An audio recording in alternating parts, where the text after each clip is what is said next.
এই দেখো বন্ধুরা, তোমাদের একটা জিনিস দেখাচ্ছি। দেখো খালি এই ফলগুলো কি ফল বলো তো? এই দেখো, এইগুলো সব থোকা থোকা আঙুর ধরেছে, আর দেখেই পুরো লোভ লাগছে, তাই না বলো? পুরো আঙুরে ভর্তি হয়ে আছে। দেখো খালি, আমার তো দেখে দারুণ মজা লাগছে। তোমাদের কেমন লাগছে? দেখো পুরো থোকো থোকো হয়ে আছে আঙুর। ও, আর এই দেখো আমাদের এই এক ভাইপো এবার আঙুরটাকে খেতে যাচ্ছে। আঙুরগুলোকে সব হাতে করে করে দেখাচ্ছে। ও খেয়েও নিয়েছে আবার কিছুটা আঙুর।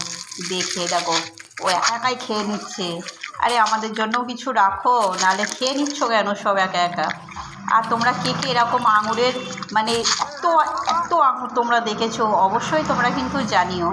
আর কে কে আঙুর খেতে পছন্দ করো, অবশ্যই কিন্তু তোমরা জানিও। আর দেখো হালকা হালকা রোদ, ও হেভি লাগছে, কিন্তু দারুণ দারুণ লাগছে। সবুজের মধ্যে আঙুর ঝুলছে, তার মধ্যে হালকা রোদ, ও হেভি লাগছে না দেখতে? তোমরা কে কে দেখেছো অবশ্যই কিন্তু জানিও, আর ভিডিওটা কেমন লাগলো অবশ্যই জানিও।